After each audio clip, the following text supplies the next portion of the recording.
Hey there, it's Ashley Stahl here, counterterrorism professional turned career and business coach, and I am here for those moments when you look in the mirror and you realize it's time to make some sort of radical change or U-turn in your life so that you can stop operating on cruise control and start living your life on purpose. So join me here on the U-Turn podcast every single week where you're going to be hearing from inspiring, insightful guests, be it CEOs, spiritual leaders, love experts, or of course, yours truly, so that you can become your very best self without having to take life so seriously. And don't forget, if you head on over to youturnpodcast.com, that's YOUTURN podcast.com, you're going to get access to show notes which have books and resources mentioned by our guests, as well as access to one of my 4 free e-courses over at youturnpodcast.com.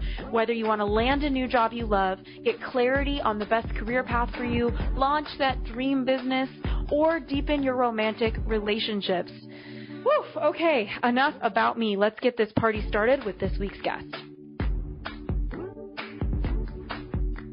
This episode is brought to you by Cake Publishing, ghostwriting, publicity, and copywriting house, there to help influencers and entrepreneurs get their voice out there in a much bigger way. If you're ready to make a bigger impact, head on over to cakepublishing.com. That's CAKE publishing.com.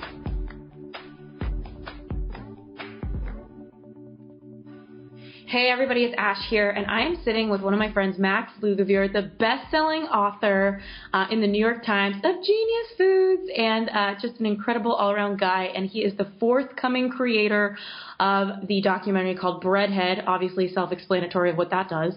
And also, you'll see him on the Dr. Oz show, Rachel Ray, you name it, he's been there. Max, welcome to the show. Thanks so much for having me. Yeah, it's really fun. Max and I are actually doing this in person, which usually I'm on the phone, so really interesting to be sitting here in real life. I'm excited to be here in your Art Deco apartment. Yeah, crushing it. Kind of looks like heaven in here, right? Yeah, it does.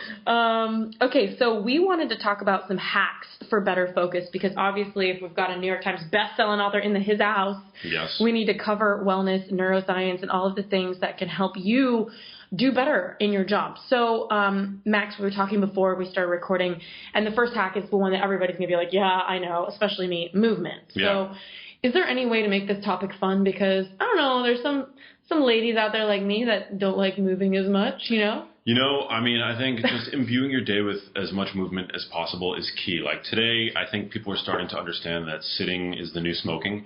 But, you know, standing idly in one place on a hard, flat surface at a standing desk isn't necessarily an ideal alternative either. So I actually became recently turned on to a product from a company called Ergo Driven. I have no financial affiliation with this company, but it's really cool. It's sort of like this standing mat that provides these hills and sort of valleys for you to kind of like play on with your feet. It's really good for like, you know, your feet has a huge concentration of various muscles and bones. It's a really good way to do calf raises and stretch out while you're standing at your desk. So, you know, I just think generally speaking, we wouldn't have been sedentary for very long as hunter-gatherers, and we certainly wouldn't have been sitting at desks for 9 hours a day either. Mm-hmm. So when we move, I mean, essentially, it's great in terms of mobilizing lymph fluid. I mean, there are fluids in your body that don't have their own heart to pump around. So like lymph fluid is an example of that. And that's the system of, that fluid is pushed around via a system of ducts in your body that are sort of like your body's waste disposal system. Like like if you live in a high-rise building, you've got that sort of garbage chute incinerator. So that's basically what your lymph ducts are. And we now know that that network is connected directly to the brain via a network that was previously thought not to exist. So just by moving, you're flushing that fluid around in your body. You're pushing new blood and nutrients and fuel up to the brain. So, you know, one of the things that I did while writing my book literally was in between writing sessions with my writing partner, we would take turns doing kettlebell swings, just sort of like get some blood flow going, you know, oxygenate our Perfect brain wellness tissue. writer. Yeah. Doing some kettlebell swings. Totally. I'm eating Cinnabons in between my chapters, but you can talk me out of that, I think, in this episode. Yes. Yeah. Cinnabons, a little bit of a breadhead situation. Yes, exactly. That's more breadhead. Yeah, so I mean, movement's really important, and they've done actually really good research. The one that comes to mind was performed in Japan, where they found that people actually were able to retain information and manipulate that data that they were learning better when they learned it while they were moving. So some people are kinesthetic learners. Oh, wow. What about like pacing on the phone? Is that like an example of a kinesthetic I think that's a conversationalist? Yeah, totally. Because I got to move. I do that. Okay. I take like walking meetings. So when I have to like good idea meet with people, usually I think the worst thing to do is to be sitting in a boardroom during a meeting. I think it's always better to be walking or to sort of have some form of movement. It's going to be better for both you and the person that you're meeting with. That's like a fun manager move too. Like, let's get out of the office. It's like bonus. Totally. Yeah. And what are some other little hacks though for movement? Like, I like to walk. Like, I am such a little camel. I could walk 10 miles, but if you make me sit in a circuit class or something, like I'm only going to last so long. What are some things that you suggest for everyone listening that is kind of just getting started? Yeah.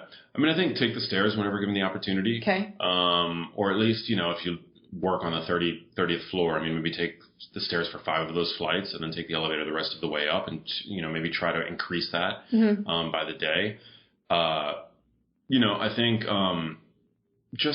stretching more, moving more, taking like built-in breaks. So, for example, if you are stuck at a desk, maybe every 20 minutes getting up and, doing chair pose in your cubicle, something as simple as that. You'll look kind of crazy, but I think it's worth it. At the end of the day, you're going to have a much better butt. Gotta love a good butt. Yeah, and your work, I think output is going to be better. Yeah, and do you have any tools? So, you talked about Ergo, right? That's the name. Yeah.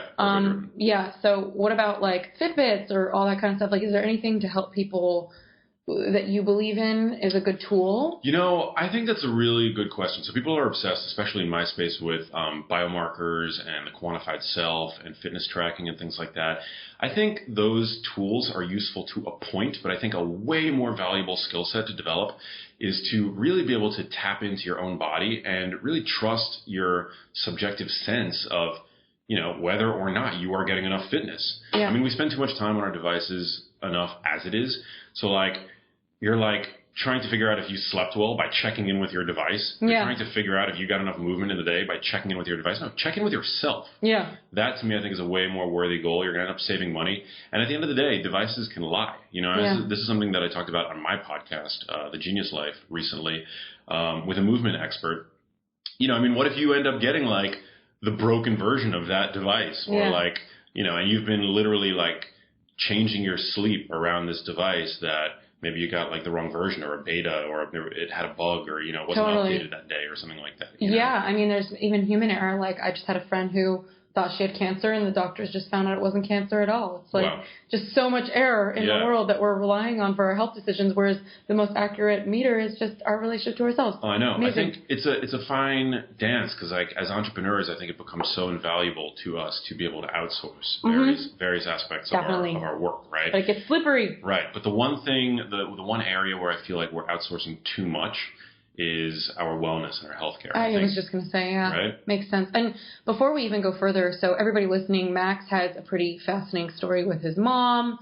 I think it's relevant just what got you to this place where you're young and you have created this book that has made such a huge impact. What was key to your journey? I think it's I'm just your typical millennial. I'm the most millennial, right? I was born in 1982. I grew up, really sort of hitting that threshold where the internet really came about when I was, really little. And I feel what is, I think, characteristic of our generation that I feel intrinsically empowered by technology. I kind of maybe have this delayed, sense that my life is fully within my control. I want more for myself than previous generations. And so when my mom got sick 7 years ago, my mom has dementia, and it's one of the most heartbreaking things to really ever experience. For any of you listening that has experience with dementia, Alzheimer's disease, things like that, it's so tragic. And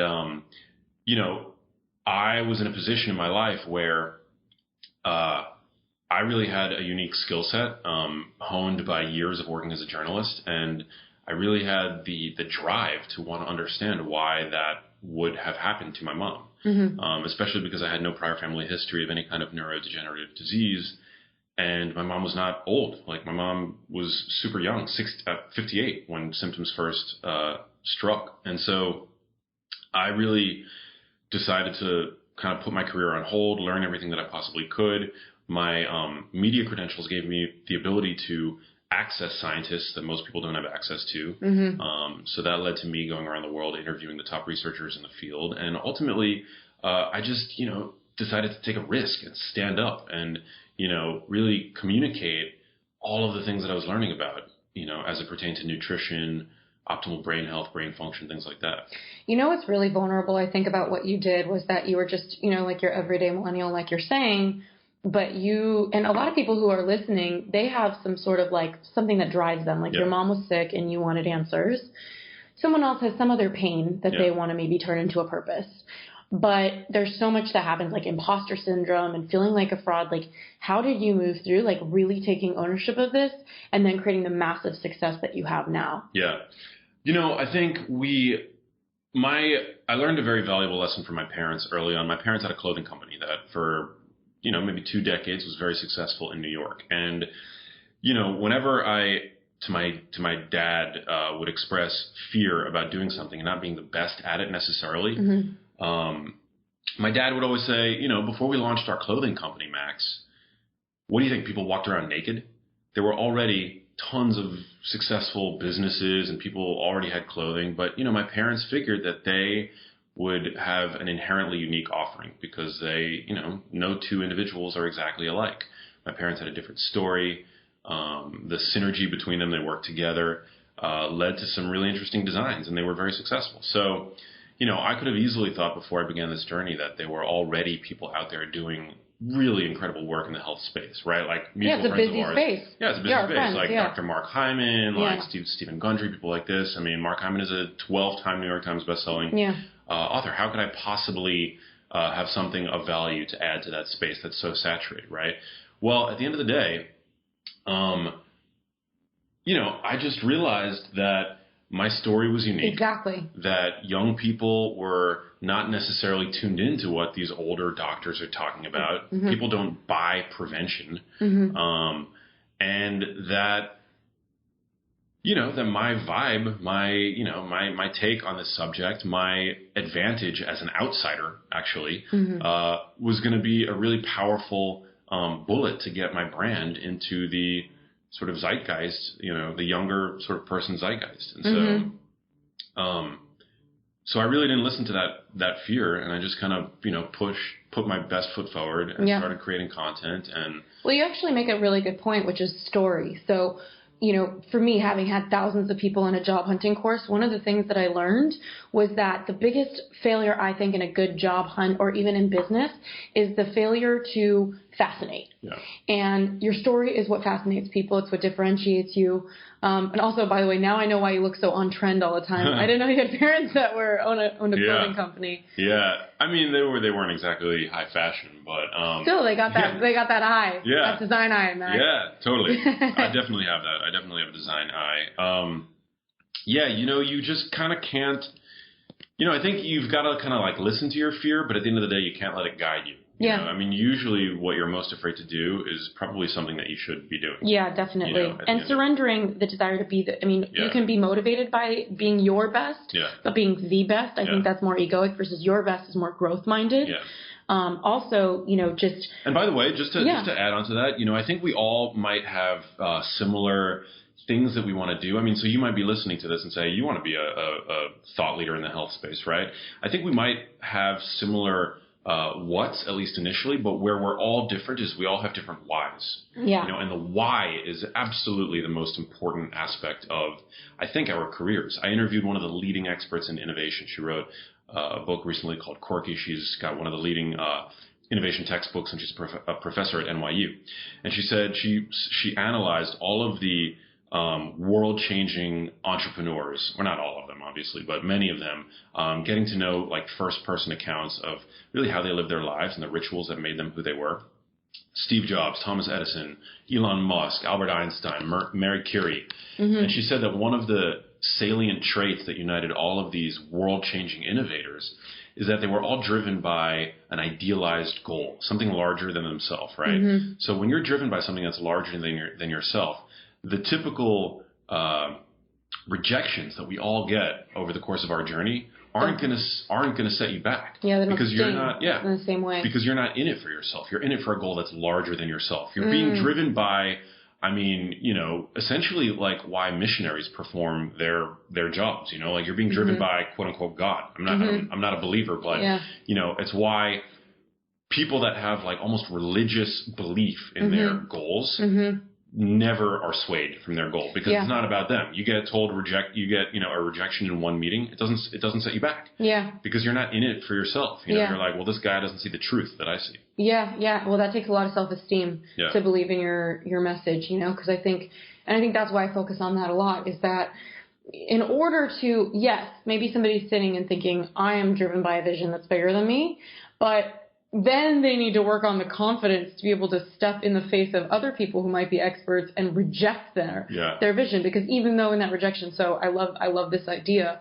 And this also gets me to just ask you, what are some other, because we were talking about some hacks, like I asked you about staple foods. Obviously in your book, everybody should get a copy of Genius Foods. Whatever, Max, you have to pimp out, like we got to pimp this out because you just know. But what are some staple foods that are ideal for someone? Let's first start with like before a job interview when you really have to perform. Because I know that there's some staple foods you should have in your day-to-day life. But let's say like I have a really important meeting at 9 a.m. tomorrow. Yeah. Like what should I be doing today? Yeah. So, if I really want to like acutely maximize my brain power, I'm consuming green tea. Green tea has two powerful nootropic, i.e. memory-boosting compounds in it. You've got caffeine and you've got theanine, which work synergistically. Okay. So what I like to do, especially, I do a lot of television, obviously, as you mentioned, Dr. Oz, Rachel Ray. Whenever I'm about to go on set, I'm drinking a little cup of green tea beforehand. I do like a concentrated version of it. So I put about 4 ounces of water in a cup with a green tea bag. Does it take you into the next day? So like, let's say all day Monday, you're drinking that green tea, and on Tuesday, that's going to affect your meeting? I drink it sort of spaced out, like green tea doesn't have a whole lot of caffeine, and because of the theanine, you're not going to necessarily get the jitters that you get from drinking a lot of coffee, for example. Okay. And I let it really soak in there. The more you let the green tea soak, and actually if you put some lemon in there, you increase the bioavailability of those, some of the brain boosting like polyphenols that are found in green tea by up to like 13%, 13 times, 13-fold, which is pretty incredible. And so 1,300%. Yeah. Damn. Exactly, damn. Yeah. So lemon, that green tea. Yeah, lemon, throw it in there. The more you let the green tea, the tea bag soak, the more bitter it's going to become. But actually, it's going to become less tasty, perhaps. But it hurts so good. Yeah. It's the bad is the good taste. I also try to stack my mornings with like the most important things that I have to do over the course of the day, because we tend to be more alert in a fasted state. So usually if I have like an important meeting or I'm doing television early in the morning, I won't eat anything before I do that. So a lot of people call that intermittent fasting. Yeah. To me, it's just about making use of the body's natural inclination to be more clever when we're in a fasted state, because when we're fasted, as a hunter-gatherer, that's when you really would need to be at your most clever. Really? So it's about being kind of like in caveman mode where it's like, totally. You're just totally trying to survive. Totally. I had no idea. Okay. And intermittent fast. Okay, wait. First, so let's go. You're giving me like I'm going on tangents. But okay, green tea. What are a couple other optimizers? Because I know that there's staple foods that you go through in Genius Foods that people should weave into their day-to-day life. But I want that extra punch for that person that's like stressed out about tomorrow's really important day. Yeah. So in addition to green tea, what should they have on tap? Yeah, so if they do want to eat beforehand, I would definitely incorporate high nitrate foods that are actually going to act as a vasodilator, pushing blood to the brain. Whoa, I don't even know what that just meant. So high nitrate foods and vasodilator. Yeah. What's happening? So basically, vasodilation is when your capillaries open up. Okay. Essentially. Okay. Such a fancy way to just like put it. Yeah. Okay. Well, you've got vasoconstriction, when you go into, when you take a cold shower, for example, vasoconstriction, vasodilation is really important, pushes blood flow to various organs. Yeah. We all like blood flow, right? But that includes your brain, and your brain is fed nutrients and fuel by this network of microvessels. Okay. And so when you eat foods like arugula and beets, these are the two highest nitrate-containing foods. Okay. So that's a good salad to have. A good salad to have. Not the necessary. And I'm still trying to figure out, like, does it have to be the day of? Can it be the night before? Well, a single high nitrate meal might improve cognitive function. So right before, you're eating arugula and beets. Okay. So incorporate those two foods in your salad. Okay. People say beets have high sugar, but there's still like a positive. They're a starchier root vegetable. Veggies that grow below the ground store sugar. Veggies that grow above the ground don't as much. So yeah, like obviously potatoes, tubers, things like that, they grow below ground, they store sugar. But when it comes to beets, you're getting that betalain, which is the pigment in beets. You're getting the nitrates, so I think it's definitely worth it in the case of beets. Okay, so arugula beet salad, get that green tea. Arugula beet salad. Also, another high nitrate food that that boosts vasodilation is dark chocolate.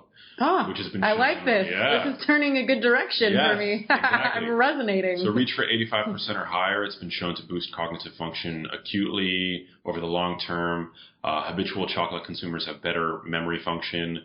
And there's actually this is getting better and better. Yeah, there's actually a really interesting correlation, and of course correlation doesn't equal causation, but countries that have per capita the highest chocolate consumers, they consume the most chocolate, have produced a higher number of Nobel laureates. Stop! I swear, it's an interesting correlation. There's got to be like a weird confounding variable, like the people eating the chocolate also happen to wake up at 6 a.m. and read their whole childhood. That's the thing, is that correlation isn't necessarily causation, right? But it could be. Yeah, I like the could be's, especially in the case of chocolate. That's so good. Okay, so let's say somebody has a really important meeting and it's 10 a.m. and it's at noon. What are like a couple, maybe they're fasting, cup of green tea, little bit of dark chocolate, 85% plus. That's like a quick little hack. Yeah. Okay, cool. Maybe do some movement. I would get some movement in. Do a little walk. Yeah, get a little walk, push that fresh blood flow up to the brain. Don't drink too much tea or you're going to be like me having to pee in your meeting. Yeah, so what Bad look. Well, that's an interesting. So that's why I mentioned when I do this before television, I don't want to have to pee when I'm on set, right, in between takes or whatever. So I make it a really concentrated cup. Yeah. I take a green tea bag and I put like 4 ounces of water. It's half a cup of water. But you basically concentrate the flavonols. Yeah, because you're on TV for long segments. Yeah. You got to wear a diaper, Max. Yeah, right. Drinking all that. I'm not trying to be peeing. Like a boat with a hole. Bet you didn't think this conversation will go here. Okay. Also, so dark chocolate, green tea, beets, arugula salad. Are there other quick power punch foods?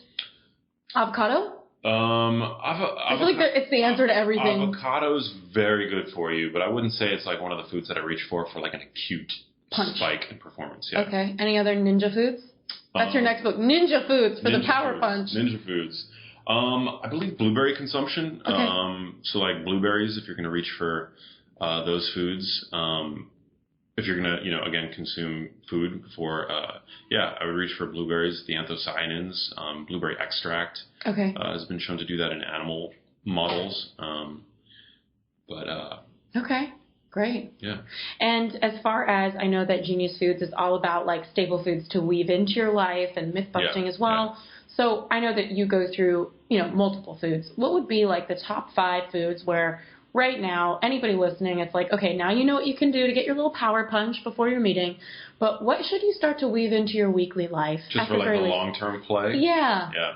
To win long-term. And also, can you share some stats on because what shocked me last time we hung out was you talking about how many people are destined to get Alzheimer's, which most people don't know. Yeah, well, the statistics are pretty staggering. Today, if you make it to the age of 85, you have a 50% chance of being diagnosed with Alzheimer's disease. And our age range is going to increase for millennials, survival. Yeah, according to the Stanford Center on Longevity, millennials are the first demographic that on average is going to hit the age of 90. So that means if you're a millennial, you've got literally a coin toss odds of being diagnosed with Alzheimer's one day, which is a horrific disease.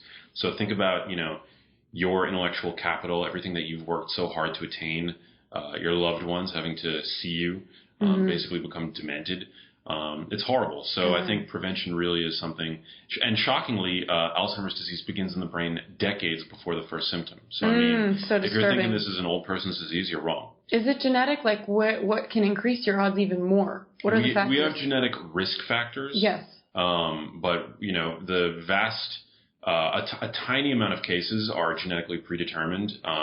It's sort of a mutation gene called early onset familial Alzheimer's disease. Makes up like 2 to 3% of Alzheimer's cases, which is tiny. The vast majority are what are called those cases are called late onset or sporadic Alzheimer's disease, meaning we don't exactly know why Alzheimer's disease develops. Nobody does. Okay. But it just seems to sort of sprout up in the population and really be a result of certain genetic risk factors, but not for all people. It really seems to be something in the environment that's causing this increase. Okay. Yeah. Well, something in the environment. I could believe that. Yeah. I mean, our food supplies become toxic. So tell me about like those top 5, and I know you go into more ingenious foods that anybody listening right now, it's like, look, have an honest conversation with yourself. And I'm maybe I'm projecting. Maybe everybody listening is a little bit more of a health eater than me. And I try, but what are some, 5 staples that's like, okay, get it together. It's time to put these into your diet right now. Yeah. So I would say, definitely that's where avocados come in. Yes. I recommend a quarter to a whole avocado every day. Every day? Yeah. Okay. It's the ultimate brain protecting food. Oh my gosh. The ultimate. Yeah. It, it's got the highest concentration of fat protecting antioxidants of any fruit or vegetable. And your brain is made of fat, which means that these fat protecting antioxidants like vitamin E and certain carotenoids, like lutein, zeaxanthin, you don't have to remember those names, but it makes your brain really good. Like shit. It makes your brain really keen on them because they protect fatty structures. So guacamole every day. Guacamole every day. Guacamole's fine. That's the dream. Yeah, that's the dream. Okay, so far, Genius Foods is feeling very approachable. You're like, check. Check. Chocolate, guacamole. Perfect. Yeah. Next. I would say dark leafy greens. We talked about arugula, but kale, spinach, foods like that. Really important research. I've heard some controversy around kale. So is it as good as everybody thinks it is? Is it not? Yes. Okay. It's good. Okay. Yeah. The problem is... it's green as hell. Yeah, it's so green. I feel like I'm eating the planet, like full on. Eating like chewing Good God. brush. No, it's very good for you. It's very nutrient dense. Okay. Yeah, it's full of magnesium, folate. Is there certain things that people do that kind of ruin kale? Because I know that there's certain ways you could treat your food that kind of kills the nutrients. No, I would say any way that you're eating kale is great, with the exception of like sautéing it in unhealthy oils. Oh, okay. No more buttered sauteed kale for me. Well, butter is actually not bad, especially if it's grass fed. It's the grain and seed oils like canola oil, corn oil, soybean oil. These are like the worst. Okay. Usually if you go to Whole Foods or like any of these like chain supermarkets and you go to the hot bar or even the salad section, honestly. Canola oil city? Salad, it's canola oil city. Oh, no. You don't want that. That ruins my lunch plan. Yeah, I mean, certain salad chains that we don't have to mention, but big salad chains. Certain things going unnamed. McDonald's. They're salad dressings. The commercial salad dressings are like the worst offenders in the world, which is kind of ironic because for most people that are really trying to like improve their diets, they're buying salad dressing. Yeah, salad is like the healthiest meal that they're going to eat that day, and they're sabotaging it by using those commercial salad dressings. So maybe this is a good hack too, is like because I'm not the best chef. I took my cooking class last night, I told you about, but I'm guessing that maybe that's one of the most productive things you can learn if you aren't the best cook, is at least learn how to make your own dressing so you know what you're putting in. Totally. What do you put into your own dressing that makes it a little more fun than what I think you tend to do? No. With the olive oil. I could just picture you with olive oil and like salt or something. Yes. Even not that. No, you can make it fun. You can make it super fun. Give me your best, Max. Well, always extra virgin olive oil. Okay. I'm using extra virgin olive oil.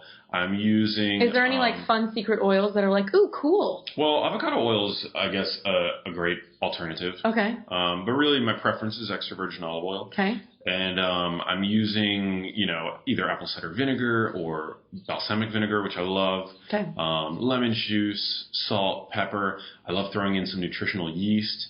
A really great salad dressing that I like to make is you basically use a little bit of equal parts apple cider vinegar, extra virgin olive oil, salt, pepper, maybe some fresh chopped garlic. If you don't have like a date going on later that day, it's amazing. Fresh chopped garlic is Don't have the garlic if you're hooking up with somebody, guys. Yeah. And then also nutritional yeast, key ingredient. I love nutritional yeast. A lot of people probably don't know what that is, but you guys can find that in a little tub in the grocery store, probably at Whole Foods or something a little more high end. Yeah.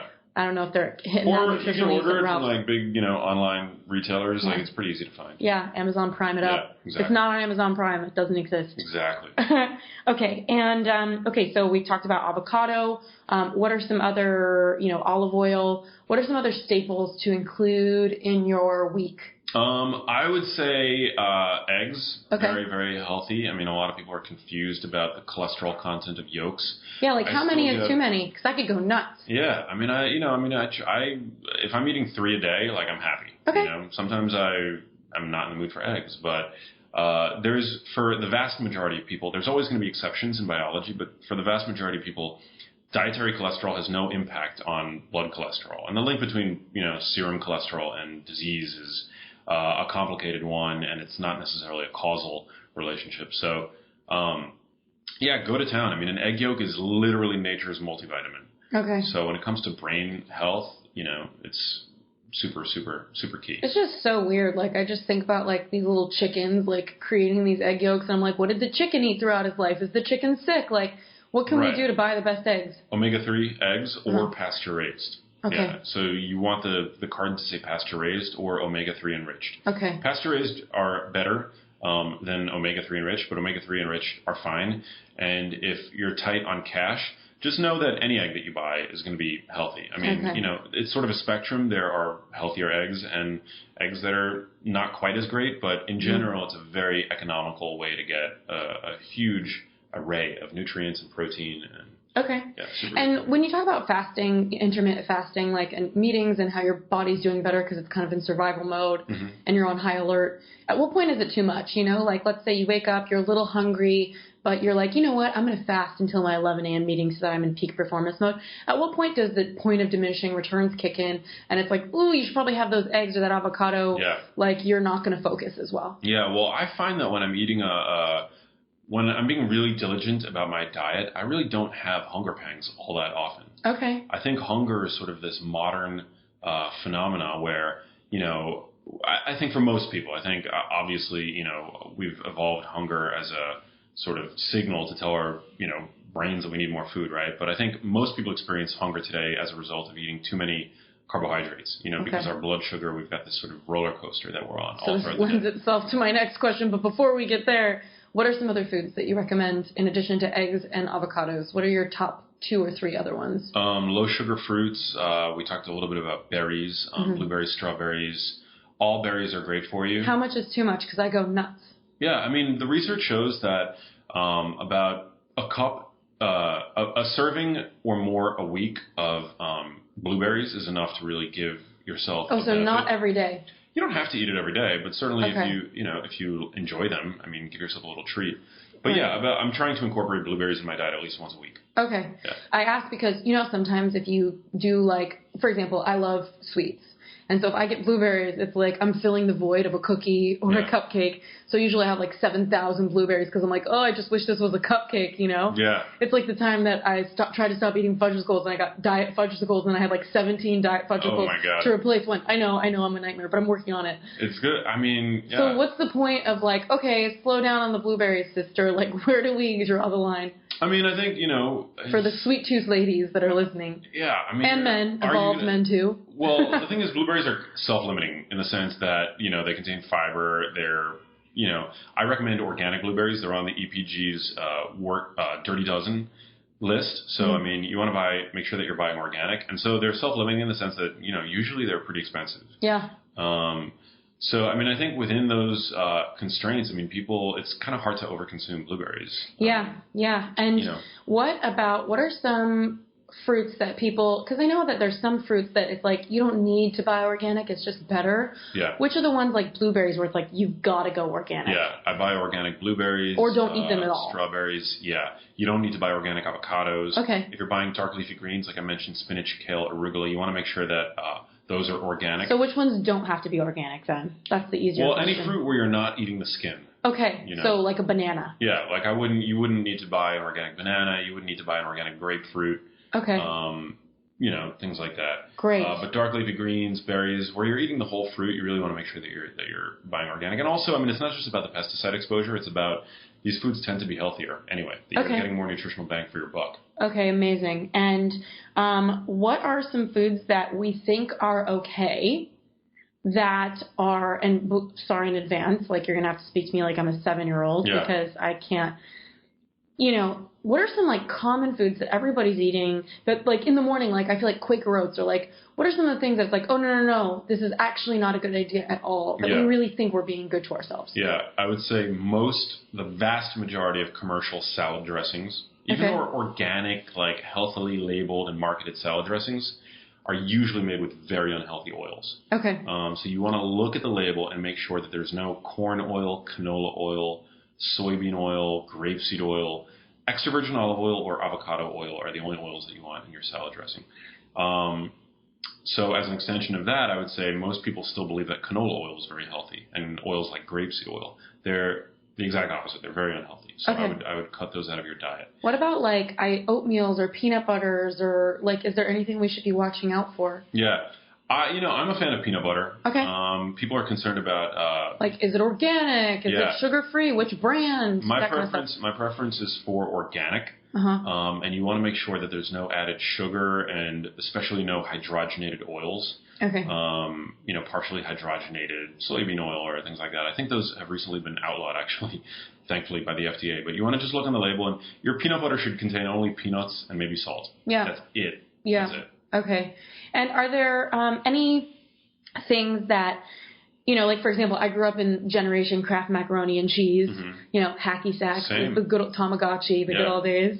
Same, exactly. So are there some common foods that you think we're still weaving into our diets that kind of snuck in from our childhood that it's like, let that go right now? It's so bad for your brain. I think people are still obsessed with pizza, pasta, bread products, granola bars. What do we do to replace it? Because I can't just like throw away my friends. Yeah. Now we've got some good, if you really need that sandwich, I think we've got to kind of evolve past the sandwich mentality, Oh, I love sandwiches, Max. But they have good like paleo breads, not that I'm paleo necessarily, but like the paleo breads that But those taste so paleo. They taste a little Come on, Max. Give me some. Can we do gluten-free bread? The problem is gluten-free bread is usually made with like ground up pulverized rice powder, which is really high glycemic, meaning it causes your blood sugar to like go to the roof. Oh, got it. Who knew? I thought I was being so good buying all that gluten-free bread. You know what? Let's talk about fads. What are some fads? Like, I want to know about like detoxes or plant-based eating. Yeah. What are some fads that are good, and what are some fads that are like, why are we all following this? Like juicing. Yeah. I think about juicing, and I'm like, isn't that just a lot of sugar all day, and we're kind of feeling crazy? Totally a fad. Detox tea is totally a fad. I think. Okay, so juicing is a fad. Detox. I mean, I'm sure there's some good juicing. Yeah. But doing it all day, that kind of thing. Vegetable juice I think is fine.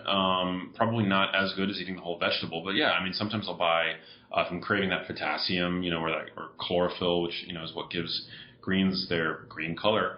I'll buy like a pure vegetable juice, but I'm looking on the label to make sure there's no fruit. You don't want fruit juice. But what if you need a little power punch, like a little apple, a friendly little apple in the kale? Sorry, Ashley, no bueno. Why? Come on. This is feeling like, this is starting to feel like a therapy session where I'm like holding on for dear life. People are listening to me have a breakdown. You don't want fruit juice. My God. You don't want fruit juice. It's not good. It's basically pure sugar. It's pure sugar, yeah, with the fiber removed, and the fiber is really what slows down the absorption of that fruit sugar in your gut, and your gut has a limited capacity of absorbing that fruit sugar. Actually, I mean, if you consume, most people can only tolerate about 25 grams of fructose in the small intestine. Anything more than that is going to be fermented by the bacteria in your large intestine. That sounds like a really bad time. That sounds like a bad time. I don't know what that looks like, but that's a bad time. Enough.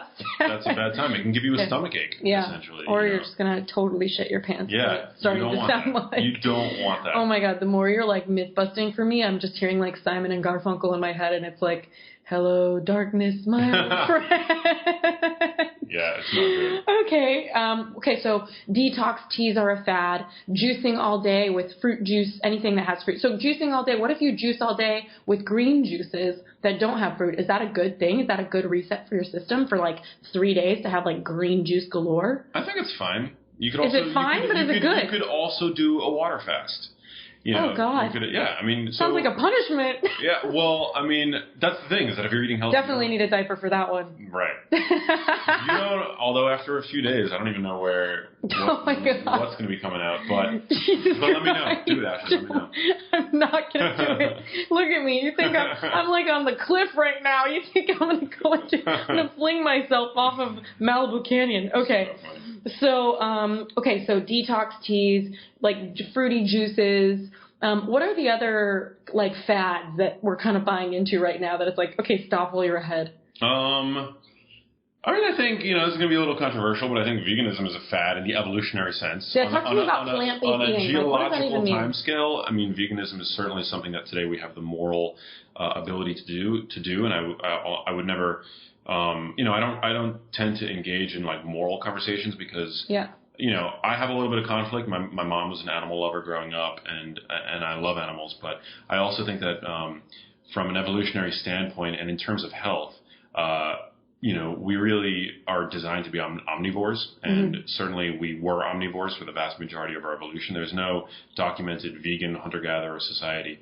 And when you look to meat, and especially properly raised meat, fish, eggs, things like that, they provide a bevy of nutrients and conditionally essential nutrients that we know that, humans perform better when they consume. So got it.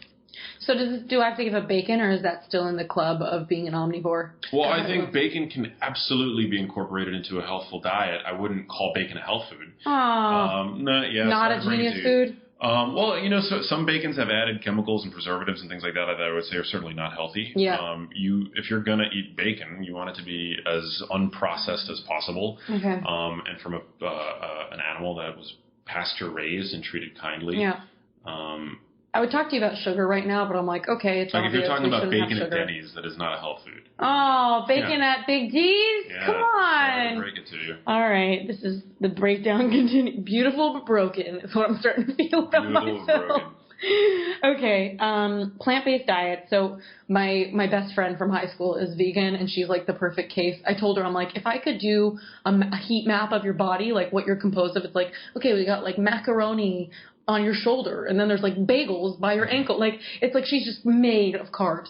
So what are some of the things that people who go plant-based, so let's say somebody really does have an issue with animal rights, which I've gone through it, but then I smelled bacon one day and fell off 3 months in. But what are some things that the person who wants to go plant-based needs to start considering to implement into their diet and really keep consistent? Yeah.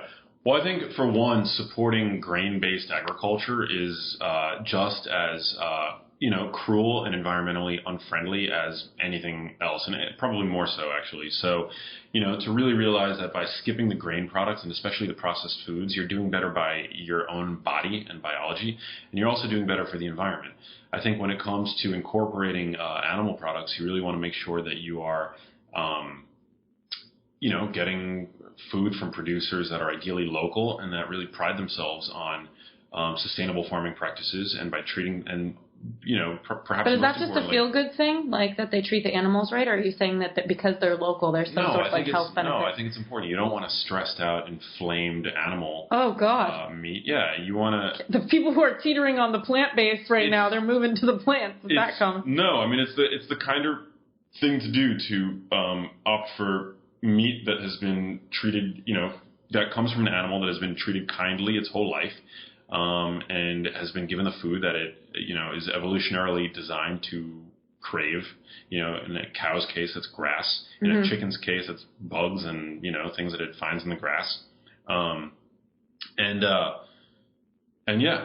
to realize that, that sort of ecosystem of a cow eating grass is really, it's this perfect system. And I'm not saying that we need to eat tons and tons and tons of meat. I think vegetables are just as important. I think, one of the main arguments that plant-based consumers use is that, like, they'll describe an omnivore as being like a McDonald's eating, slob, for example. But like, you can be an omnivore and eat, have 3/4 of your plate made of plants, filled with plants, and then the other quarter is filled with grass-fed piece of meat, and that is absolutely a healthy meal. Okay. Yeah. Okay.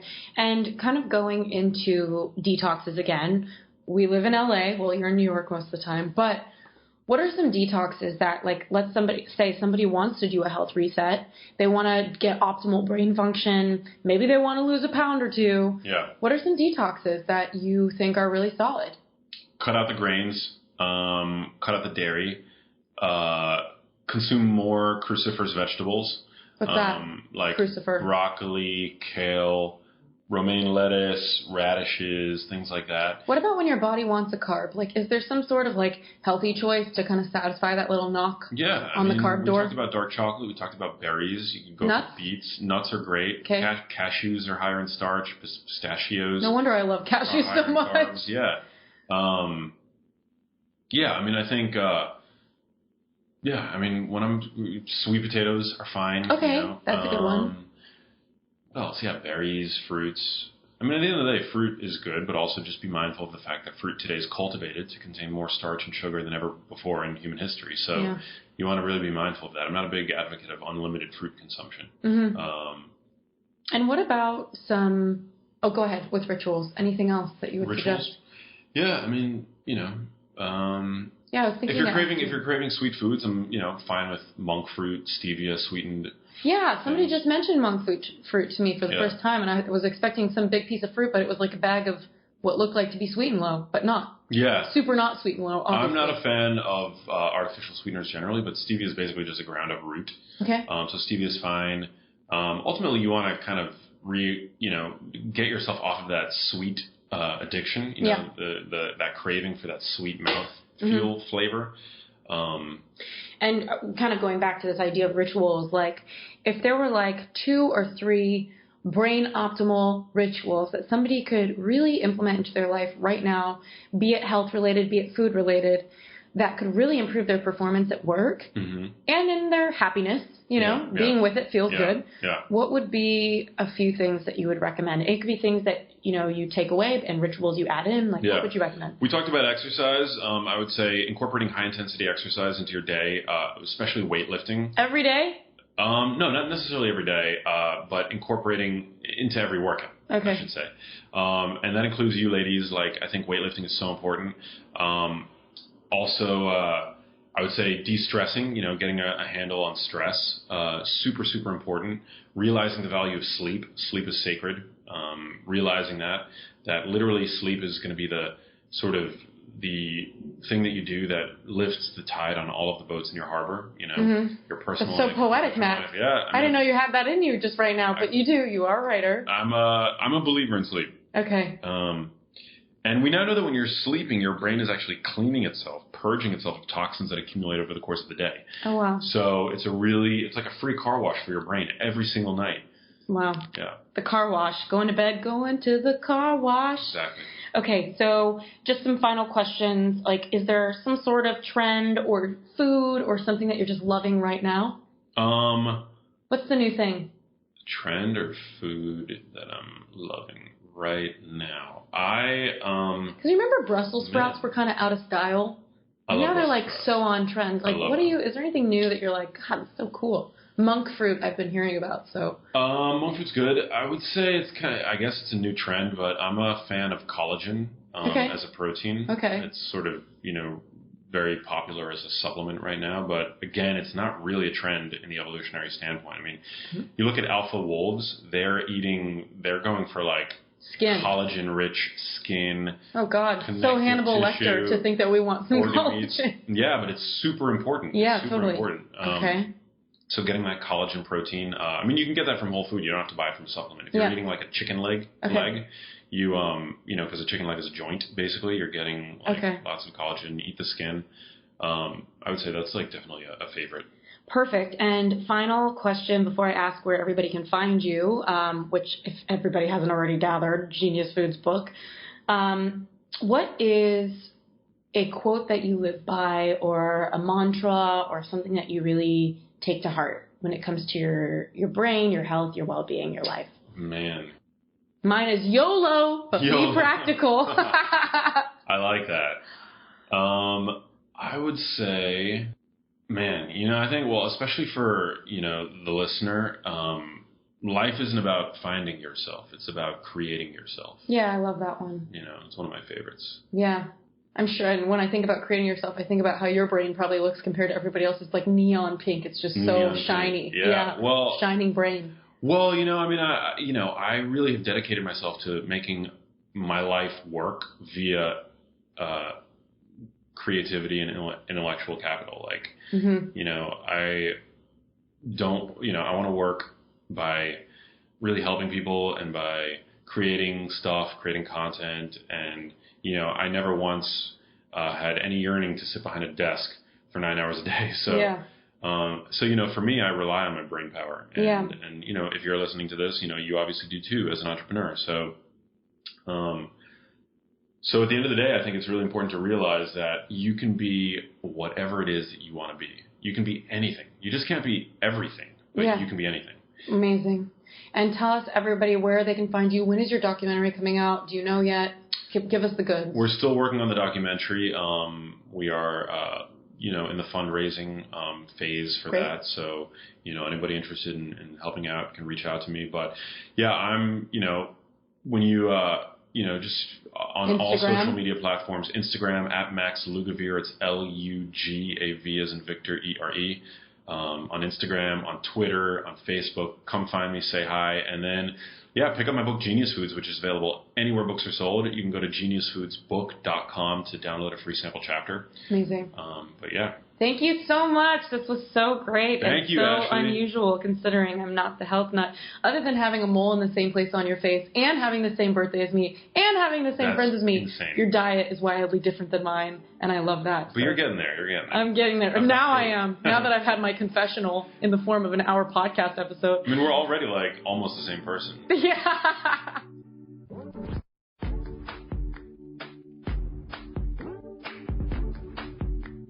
Thanks again for tuning into this week's episode of the U-Turn Podcast. You can find all of the resources that our guest mentioned on our show notes at uturnpodcast.com. That's YOUTURN podcast.com. Also, don't forget, on the website, we've got our 4 free e-courses, whether you want to land a new job you love, get clarity on the best career path for you, launch your dream business, or deepen your romantic relationships. I'll talk to you soon. Can't wait to connect on next week's episode.